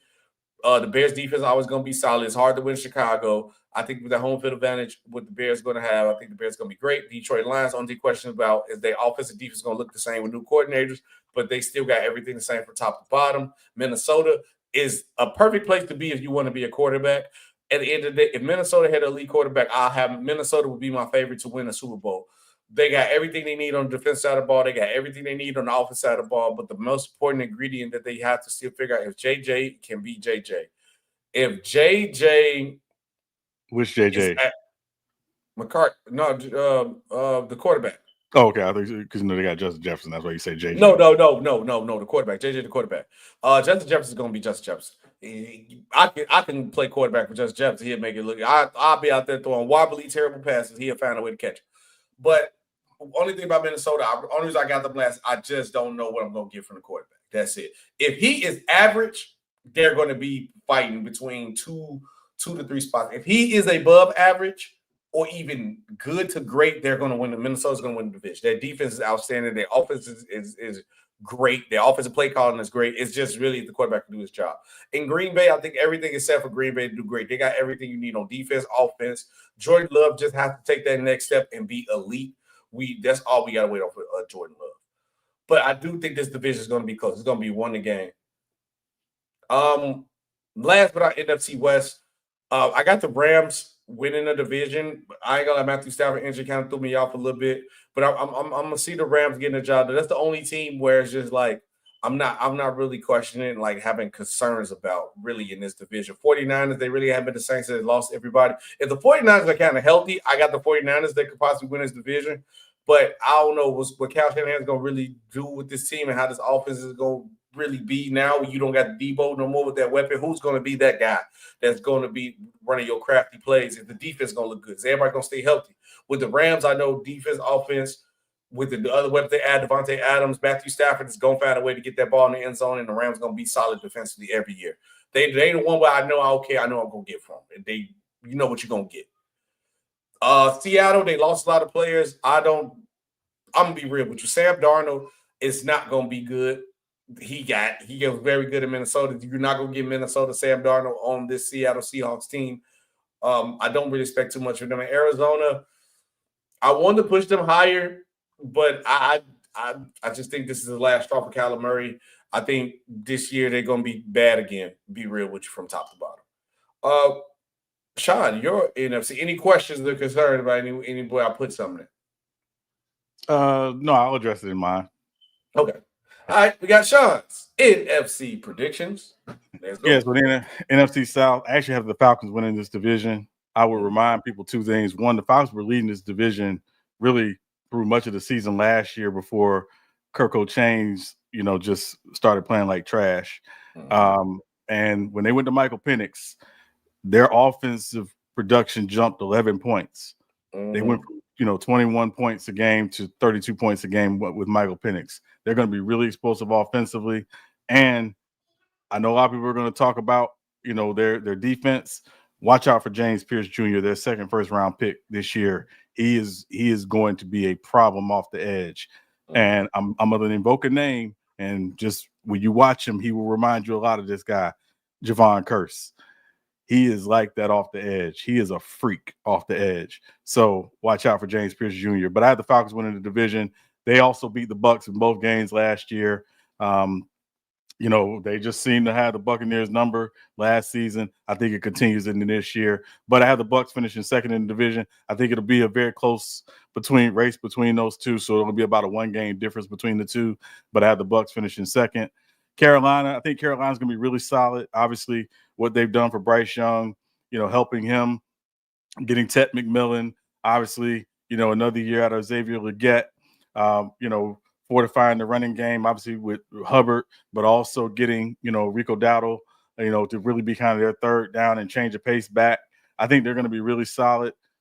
Do have some questions about the defense, but again, I think they're going to be really solid defensively.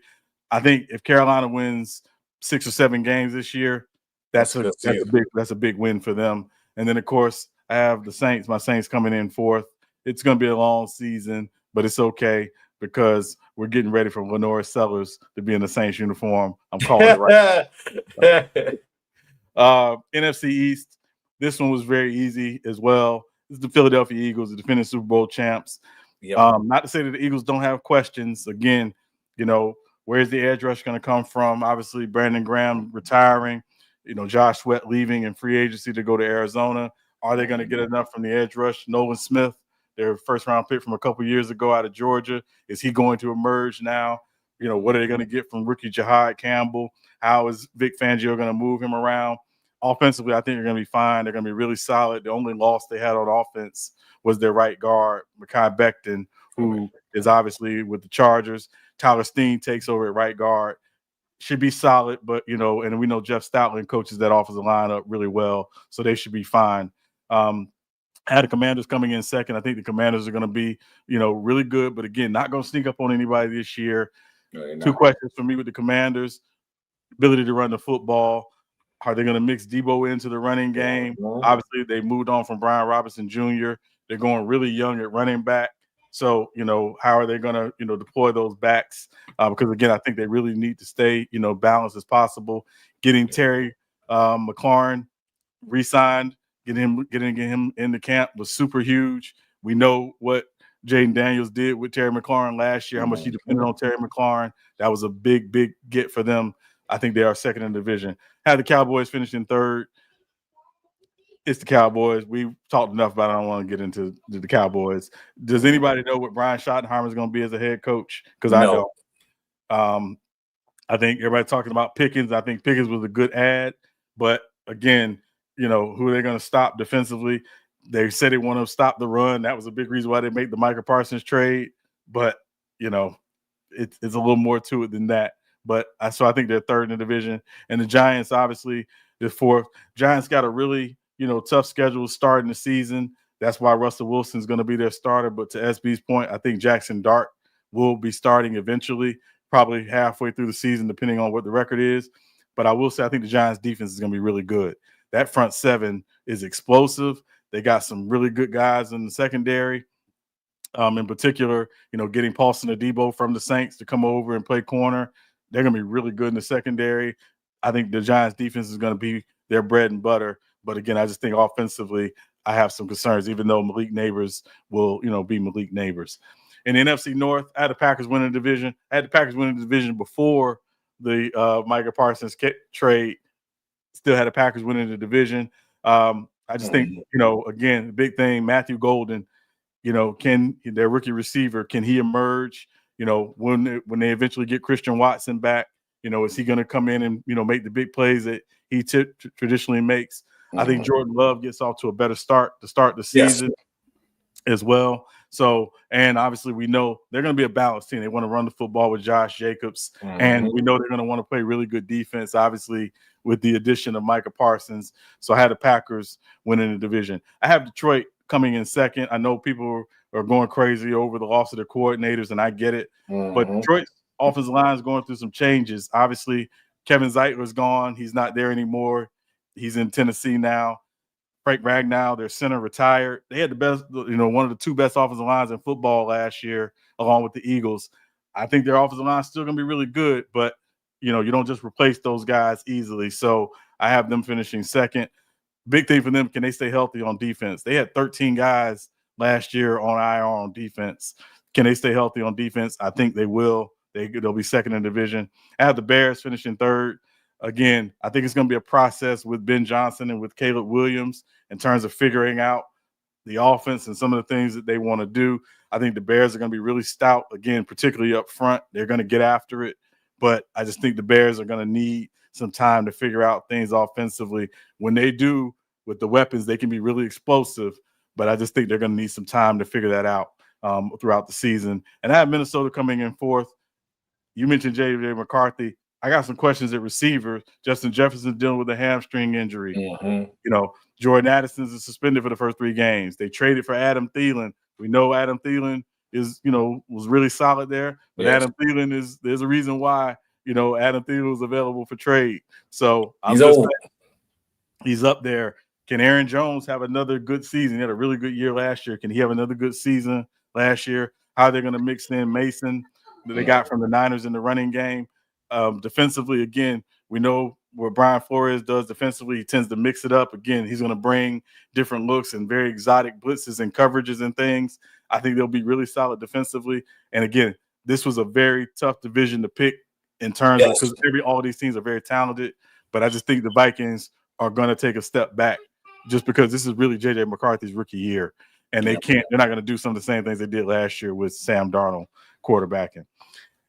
In the NFC West, I had the Rams winning the division. Again, all contingent on Matthew Stafford's health.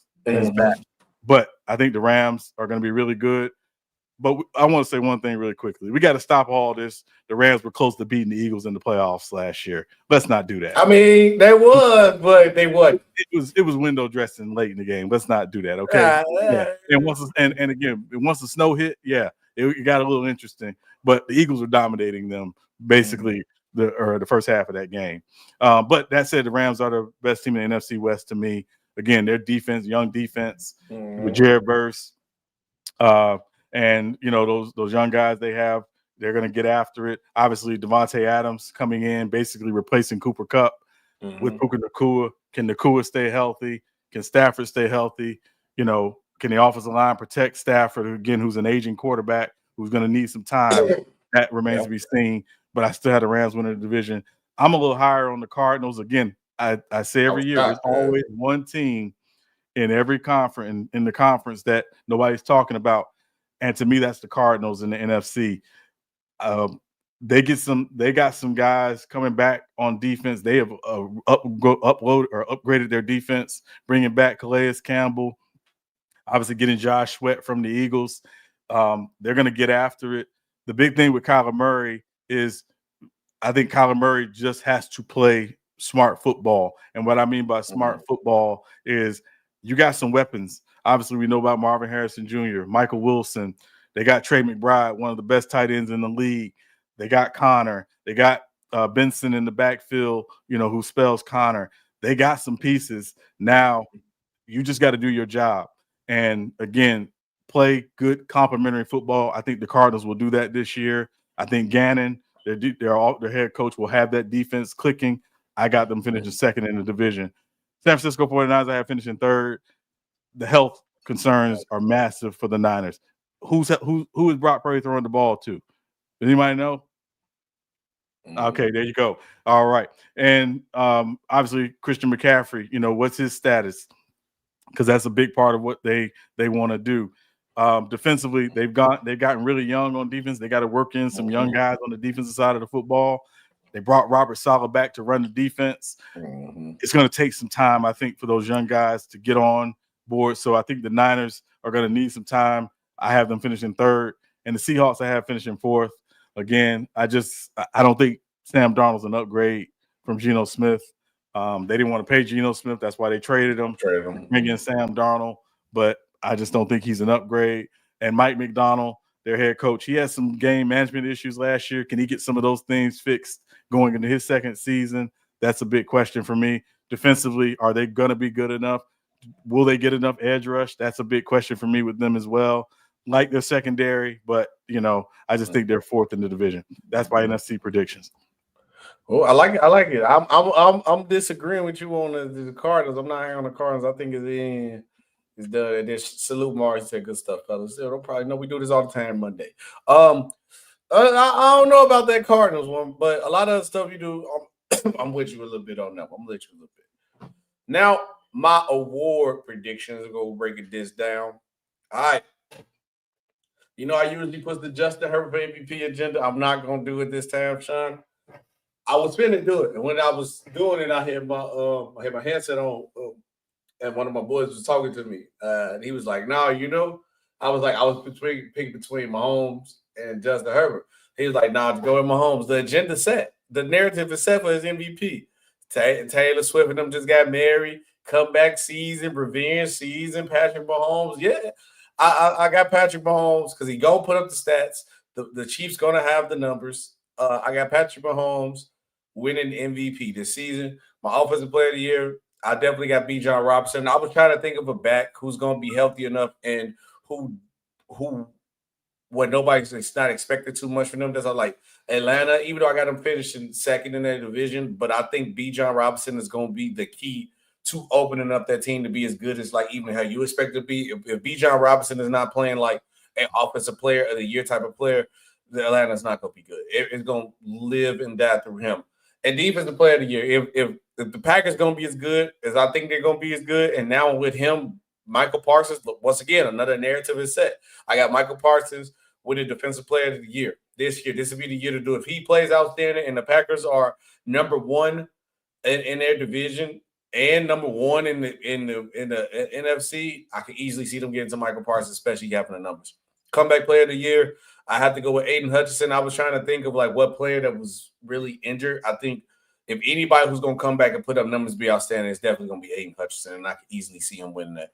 Offensive Rookie of the Year, I easily went with this was biased a little bit, pick of me too, but I got Amari Hampton of the Chargers.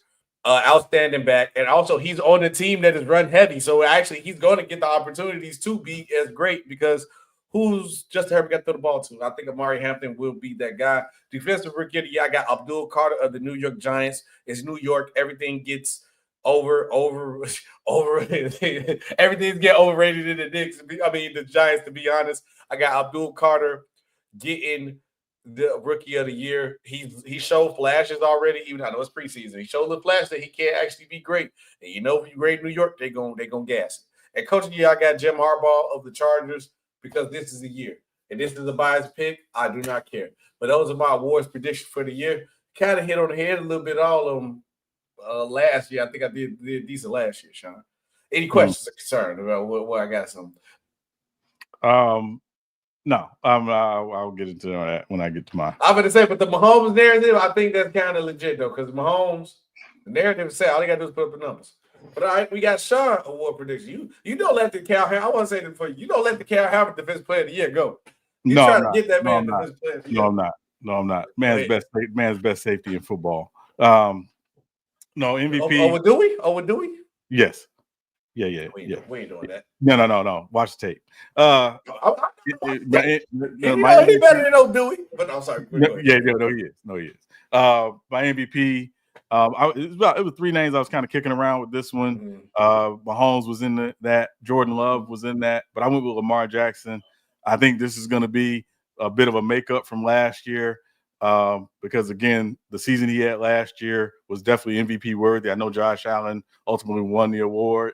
I picked Josh Allen last year because I knew the media would want to, ride with Josh Allen. I think Lamar gets the third one this year, so I'm going Lamar Jackson for MVP.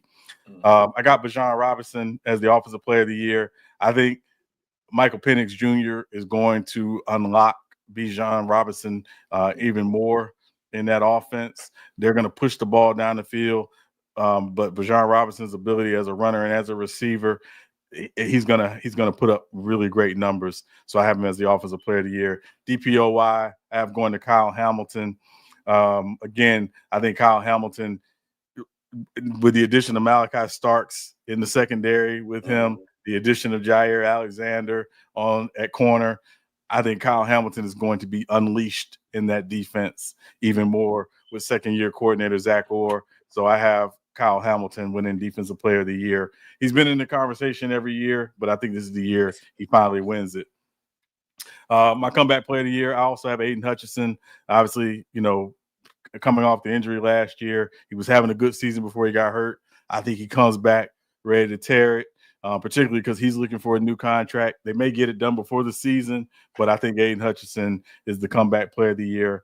I have Ashton Jeanty winning Offensive Rookie of the Year.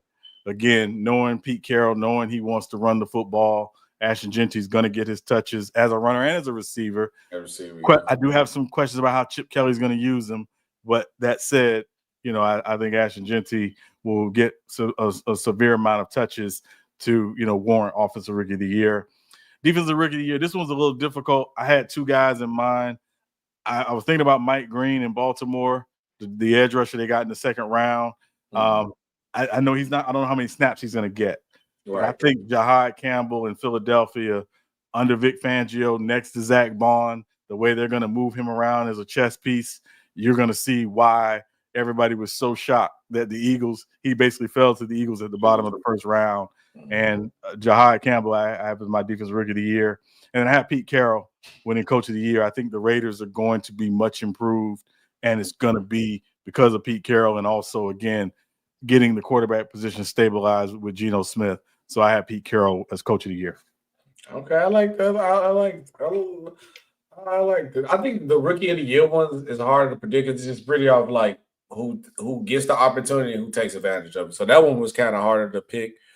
Yeah, I don't really have no problem with none of that you pick. You know, the MVP is a quarterback award. You know, that's go to a quarterback, and then Right. the Cal Hamilton agenda is still there. Sean trying to get Cal Hamilton a DOPOY. Because he deserves. I mean, he's up there. I don't know if he's better than Dewey though, but he is. He better than Dewey. I love Dewey. Dewey's for the state dude, but let's be real. I was about to say you flipping to get you got, but no. Love Dewey, but Kyle Hamilton is like that. Who better in coverage? Dewey, for sure. I wouldn't say that. Who better tackler? Dewey, for sure. I wouldn't say that either. Well, you need to watch Kyle Hamilton. I'm just leaving. You need to watch Durian. You need to watch Kyle Hamilton. That's what I'm all right, last episode of the last division, last episode of the GOAT quarterback season, NFC East division. Sean, explain it again for people who don't know how we're doing this. So what we are doing is SB and I are picking the GOAT quarterback seasons in every franchise's history. Rules are you have to play at least 4 seasons for that franchise to qualify. And winning the Super Bowl is great, but it does not mean that you had the GOAT quarterback season. And you can only be used one time. So if you play for 2 different franchises for more than 4 years, you can only be used for one franchise. So some guys have been used for one franchise, cannot be used for another. But these are our GOAT quarterback seasons for the NFC East. All right, number 1 on the list. I feel like it was meant for them to be last because it was a Cowboys episode. Man, I got a headache talking about the Cowboys this much. But Dallas Cowboys, who's the GOAT quarterback season for the Cowboys? So quite a few guys in the running for this. When we looked at Tony Romo 2014, 3,705 yards passing, 34 touchdowns and 9 interceptions. Troy Aikman in 92, 3,445 yards passing, 23 touchdowns to 14 interceptions. Roger Staubach in 1979, 3,586 yards passing for 27 touchdowns to 11 interceptions. Dandy Don Meredith in 1966, 2,805 yards passing, 24 touchdowns to 12 interceptions. But GOAT quarterback season, I went with Dak Prescott in 2023. Dak was second in the MVP that year, 69.5% completion percentage, 4,516 yards passing for a 7.7 yard average, 36 touchdowns to 9 interceptions for a 105.9 rating. Dak Prescott 2023 GOAT quarterback season for the Dallas Cowboys. Dakota will not get picked for me. I actually went the opposite way, the one you said first. I went Tony Romo 2014. He finished also second. He finished third in MVP. He had pretty much a 70% completion rate, almost 4,000 yards, 34 touchdowns to 97, 7.8 on the yards completion. He had 8 yards, 8.5 yards. He had a quarterback rating of 113.2 and a 79.2 QBR. I got the GOAT quarterback season for them, 2014, Tony Romo. Next up, Philly. This was a pretty fun one for me. Should be New York next, right? Should be. Yes. I'm sorry. NOP. Yeah, NOP. Yeah, NOP. I'm sorry. No, you're fine. Just make sure. New York. Yeah. Sorry. New York Football Giants. Few guys in the running for this. Again, Eli Manning, 2015, 4,432 yards passing, 35 touchdowns, 14 interceptions. Kerry Collins in 2000, 3,610 yards passing, 22 touchdowns, and 13 interceptions. Phil Simms in 1988, 3,359 yards passing, 21 touchdowns to 11 interceptions. Fran Tarkenton, who a lot of people forget. They think about Fran Tarkenton as a Viking, but Fran Tarkenton did play for the Giants. In 1969, 2,994 yards passing, 23 touchdowns to 8 interceptions. And Charlie Connerly in 1959, 1,706 yards passing, 14 touchdowns to 4 interceptions. He was the MVP that season. But I went with Y.A. Tittle in 1963. MVP year for Y.A. Tittle, 60.2% completion percentage, 3,145 yards passing for an 8.6 yard average, 36 touchdowns to 14 interceptions for a 104.8 rating, along with 2 rushing touchdowns. Y.A. Tittle, 1963 GOAT quarterback season for the New York Giants. Oh, this one was disgusting to pick. I really didn't know what to picture. I'm gonna be real with you. I was just like a lot of this trash. I ain't. You be digging down all the way to 60, 70. I ain't going that far back. I just ain't.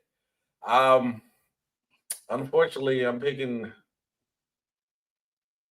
Eli, man. I'm just gonna go Eli, and we can just take whatever thing for Eli. I think this was when I went through this list when I was looking through Giants quarterbacks, and I re-looking at the Lincolns I had up too.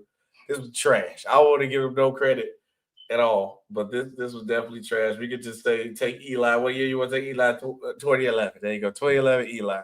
But I would just say, if you want to look back some trash history of quarterback play, the Giants is up there. It's up there. I say the top 5. Philadelphia Eagles. Who you got, Shy? Philadelphia Eagles. I'm gonna say there are a lot of guys in the conversation for this one. Jalen Hurts, 2022, 3,701 yards passing, 22 touchdowns and 6 interceptions, 760 rushing yards, 13 rushing touchdowns. Carson Wentz in 2017, 3,296 yards passing for 33 touchdowns, 7 interceptions. Nick Foles in 2013, 2,891 yards passing, 27 touchdowns for 2 interceptions and 3 rushing touchdowns. Michael Vick in 2010, 3,018 yards passing, 21 touchdowns, 6 interceptions, 676 yards rushing for 9 rushing touchdowns. Donovan McNabb in 2004, 3,875 yards passing, 31 touchdowns to 8 interceptions and 3 rushing touchdowns. Ron Jaworski in 1980, 3,529 yards passing for 27 touchdowns to 12 interceptions. Sonny Jurgensen in 1961, 3,726 yards passing for 32 touchdowns to 24 interceptions. And Tommy Thompson in 1948, 1,965 yards passing, 25 touchdowns to 11 interceptions. Those guys were in the running, but the GOAT quarterback season is Randall Cunningham, 1990, 58.3 yards percent completion percentage, 3,466 yards for a 7.5 yard average, 30 touchdown passes to 13 interceptions for a 91.6 rating, 118 rushes for 942 rushing yards and 5 rushing TDs, and he had 1 punt for 52 yards that season as well. And he was second in the MVP voting. A lot of people thought he was the MVP that year, but the GOAT quarterback season for the Philadelphia Eagles, Randall Cunningham, 1990. I have to 100% agree with you. I wanted my heart and soul. I wanted to give Michael Vick it, but I cannot do it. I have to agree with you. Same year, Randall Cunningham was outstanding. And also, the crazy part about it is, I bet to ask too because I know I didn't pick. Who we picked for Minnesota? I was Dante Culpepper, 2004. I think we did both pick Culpepper. Okay, we did pick Culpepper because I was and Randall wouldn't have qualified for the Vikings because he didn't play 4 years. He didn't play 4 years there. He played 3. Yeah. But yeah, Randall Cunningham. Washington Commanders, Sean. This one was easy for me. I ain't gonna lie. Now, when I just said that about the Giants, about how trash is the quarterback, golly, it was so many trash quarterbacks to pick from. Washington Commanders in the running, Kirk Cousins, 2015, 4,166 yards passing, 29 touchdowns to 11 interceptions and 5 rushing TDs. RG3 in 2012, rookie season, 3,200 yards passing, 20 touchdowns to 5 interceptions, 120 rushes, 815 rushing yards for 7 rushing touchdowns. Mark Rippon in 1991, 3,564 yards passing, 28 touchdowns, 11 interceptions. Sonny Jurgensen in 1967, 3,747 yards passing, 31 touchdowns and 16 interceptions. And Slinging Sammy Ball, the original forward passing quarterback in 1947, 2,938 yards passing for 25 touchdowns, 15 interceptions. He also had 35 punts that season for a 43.7 yard average. But I went with the GOAT quarterback season, Joe Theismann in 1983. He won the MVP that year, 60.1% completion percentage, 3,714 yards passing for an 8.1 yard average, 29 touchdowns to 11 interceptions for a 97 rating, GOAT quarterback season, Washington Commanders, Joe Theismann, 1983. Oh, okay. I like that. I won't go in that far back. There's so many names on here. I actually went with the one you said first, 2015 Kirk Cousins, because I'll be darned if I give RG3 any credit for anything. I went with that season compared to all the recent quarterbacks. I really want to pick Jaden Daniels, to be honest with you, but he don't qualify because he only played 1 year. And I was going to ask you, could I break the rules because it's a lot of trash quarterback play. But yeah, I would Kirk Cousins with the team, 29 touchdowns, 11 interceptions, 6 pretty much 70% completion rate, one of the better seasons, then took over for that bum RG3 during this time, and then took the Commanders in a better place. So I will take Kirk Cousins if I had to take anybody. Sean, 8-1, who you got? I have Megatron. Megatron, that's cool. Okay, I'm not gonna pick Megatron. Let me see, players. 8-1. Let me see, because I figured you probably was gonna pick me. Oh, Randy Moss. What am I doing? Randy Moss. That's obvious. As soon as I've seen it, Randy Moss for sure. The greatest wide receiver of all time, Randy Moss. We're not doing that. Randy Moss. We're not doing that. Exit out his time at the Raiders. He's the greatest wide receiver. We're not doing that. We're not. You can't exit out the time. You see, he was there. And, I don't remember. I don't recall. And do you remember anything after the Patriots? Okay, he retired. He did not. He went to the Titans. He went to the Vikings. And he went to the Niners. We're not doing that. Randy Moss. I don't remember that. All time. He went. Yes, Vikings, Titans, Niners. Look it up. I just remember the Vikings and the Patriots. That's all I've seen. No. He went back to the Vikings. He went back to the Vikings. He went to the Titans. And he was with the 49ers. We're not doing that. That's all I remember. Jerry Rice. We're not doing that. We're not doing it. It's Jerry got it. But thank you guys for watching another episode of Real Takes on Facebook with SB and Sean. And we will see you guys on the next one. Peace out.